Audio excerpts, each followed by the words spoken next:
Athirika na kuongezeka kwa maji ya Ziwa Nakuru kwa mara nyingine wanaiomba serikali kuharakisha mchakato wa fidia ambao umekuwa ukisubiriwa kwa muda mrefu.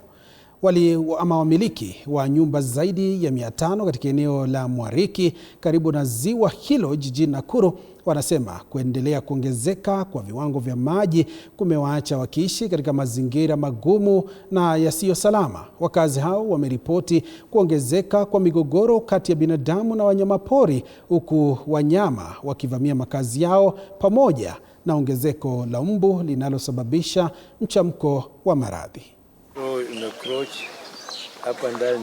Angalia kama Nakuru, wale watu wamefukuzwa ni watu wa mahali inaitwa Mwariki.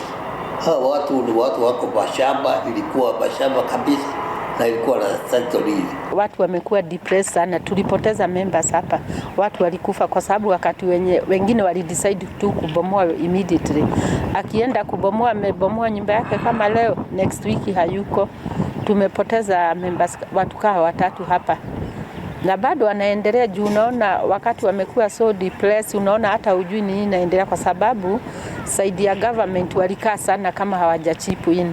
Ombi letu kubwa ni kwamba hizi shughuli za kufidia wale ambao wamekuwa affected kama inaweza kuharakishwa, isichukue muda mrefu, kwa sababu unapata kwamba watu wamekosa namna ya kufanya, na kama ingeliwezekana hii speed ambayo wako nayo waweze kufidia wale ambao wako affected.